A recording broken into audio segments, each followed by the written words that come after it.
कहर गुजरात के लिए मुसीबत बनकर आया है। राज्य के कई हिस्सों में बाढ़ जैसे हालात से भारी नुकसान हुआ है तो 38 से ज्यादा लोगों की जान भी चली गई है। बारिश सबसे ज्यादा मुसीबत बनकर आई है सौराष्ट्र में।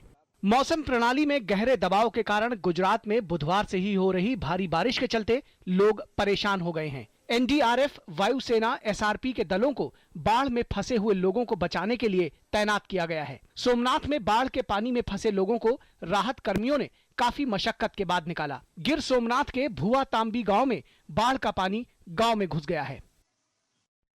बारिश से सबसे ज्यादा प्रभावित है अमरेली, जहां 27 लोगों की मौत हुई है। राज्य बाढ़ नियंत्रण कक्ष के आंकड़ों के मुताबिक हजारों लोगों को निचले इलाकों से हटाकर सुरक्षित स्थानों पर भेज दिया गया है। बाढ़ के चलते कई गांवों का संपर्क कट गया है और बिजली आपूर्ति बुरी तरह से प्रभावित हो गई है। जूनागढ़ भी भारी बारिश से प्रभावित है। भारी बारिश से तमाम इलाकों में पानी भर गया, जिससे ट्रैफिक पर असर पड़ा है। राजकोट में भारी बारिश से जनजीवन पर असर पड़ा है। प्रशासन ने कुछ लोगों को सुरक्षित स्थानों पर भेज दिया है।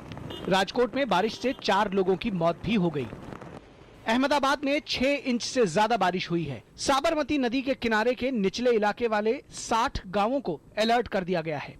मंगलवार शाम से ही ये बारिश चालू थी और कल बारिश की वजह से एक बाढ़ जैसी स्थिति उत्पन्न हो गई थी। एनडीआरएफ की टीम को भेजा गया बचाव कार्य के लिए, लेकिन आज जो सिचुएशन है वो काफ़ी बेहतर है और धीरे धीरे ऐसा उम्मीद की जा रही है कि जो रिलीफ ऑपरेशन है वो भी जल्दी ही खत्म हो जाएगा। सूरत में भी भारी बारिश से जनजीवन बुरी तरह प्रभावित हुआ है। सूरत में 100 मिलीमीटर से अधिक बारिश दर्ज की गई। शहर में बिजली का करंट लगने से 2 लोगों की मौत हुई है। जिलों में कई स्थानों पर पेड़ गिर गए हैं और बिजली की आपूर्ति ठप हो गई है। इस समय में पवन जो था वो तेज गति से होने से काफ़ी सारे वृक्षों को भी नुकसान हुआ है। सिटी में लगभग 100 जितने वृक्षों को गिरने की वजह से उसको दूर किया गया है और यातायात सुबह के समय में थोड़ी डिस्टर्ब हुई थी, लेकिन उसको भी ठीक किया गया है। वैसे राहत की बात यह है कि राज्य में अब भारी बारिश का खतरा टल गया है। डीप डिप्रेशन अरब सागर में बना और वो गुजरात को उसने क्रॉस किया दीव के पास और अब वो बढ़ता हुआ और कमजोर होता हुआ उत्तर पश्चिम जो मध्य प्रदेश है, नॉर्थ वेस्ट मध्य प्रदेश है, ग्वालियर के आसपास पहुंचा हुआ है। तो इस वजह से गुजरात में बहुत भारी बारिशें पिछले 24 से 36 घंटे के दौरान हुई हैं। लेकिन अच्छी बात यह है कि अब वहाँ और ज़्यादा भारी बारिश नहीं होगी। मुख्यमंत्री आनंदीबेन पटेल ने प्रभावित इलाकों का हवाई दौरा किया है।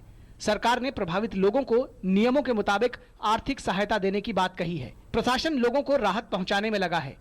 Bureau report, DD news.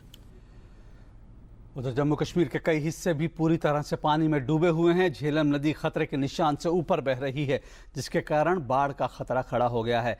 राज्य सरकार ने अलर्ट जारी कर दिया है और लोगों को सुरक्षित स्थान पर जाने की सलाह दी है। उधर उत्तराखंड में भी अगले 48 घंटों में भारी बारिश होने की चेतावनी दी गई है। हालांकि दिल्ली वालों के लिए खबर अच्छी है, दिल्ली में मानसून ने दस्तक दे दी है। जम्मू कश्मीर की ये 3 तस्वीरें राज्य में भारी बारिश और बाढ़ के खतरे की तस्वीर बयां कर रही हैं। जम्मू कश्मीर के अधिकतर हिस्सों में कल से ही बारिश होने के बीच तमाम नदियां उफान पर हैं। घाटी के तमाम इलाकों में हो रही बारिश के बीच झेलम नदी का जलस्तर दक्षिणी कश्मीर के संगम में गुरुवार तड़के खतरे के निशान को पार कर गया। मौसम विभाग ने क्षेत्र में अगले 48 घंटों में और बारिश होने का अनुमान व्यक्त किया है। कल से हो रही भारी बारिश के कारण झेलम और उसकी सहायक नदियों के जलस्तर में तेजी से वृद्धि हुई है। दक्षिणी कश्मीर के कई इलाके जलमग्न हो गए हैं। राज्य सरकार ने अलर्ट जारी कर दिया है। जो संगम का लेवल है वो तकरीबन लेवल ही है, अभी 1-2 घंटे से लेवल है, मगर एट द सेम टाइम जो हमारे श्रीनगर में है, क्योंकि जो पीक वहाँ पे बनी थी तकरीबन 12-1 बजे, तो वो उसमें तकरीबन 5-6 घंटे पहुंचने में यहाँ लगते हैं। तो इस वक्त जो श्रीनगर में है वो at the rate of 1 inch 1.5 inch per hour चढ़ता है। तो 2-3 घंटे मेरे ख्याल में वैसा ही रेट रहेगा, बशर्ते कि और बारिश ना हो। तो श्रीनगर में जो लेवल है वो 19 से तजावुज़ कर गई 2 फुट, जो हमारा डेंजर लेवल है। And at the same time हमारा जो संगम है वो अभी डेंजर लेवल से 12.83 है, तो वो 14 हमारा डेंजर लेवल है, तो वो उससे काफ़ी नीचे है अभी। अनंतनाग और पुलवामा जिलों में भी बाढ़ की चेतावनी जारी कर दी गई है। दोनों जिलों में बाढ़ की आशंका वाले इलाकों में रह रहे लोगों को सुरक्षित स्थानों पर जाने की सलाह दी गई है। 2 दिन से लगातार बारिश हो गई है और रेड अलर्ट की भी ऐलान हो चुका है, इसीलिए यहाँ कोई हुकूमत का कोई इंतजाम नहीं रहा। वहीं भारी बारिश के कारण हुए भूस्खलन को देखते हुए कश्मीर को लद्दाख से जोड़ने वाले श्रीनगर जम्मू राष्ट्रीय राजमार्ग को बंद कर दिया गया। सीमा सड़क संगठन की ओर से भूस्खलन के बाद जमा मलबे को हटाने का काम जारी है। राजमार्ग बंद होने से कश्मीर जा रहे सैकड़ों ट्रक तथा भारी वाहन राजमार्ग पर ही फंसे हुए हैं। जम्मू में भी बाढ़ के हालात हैं। तवी नदी में अचानक आई बाढ़ से कई ट्रक फंस गए हैं। अभी हम पहलगाम जाना हमें, तो रास्ते में हम अभी रुके हुए हैं।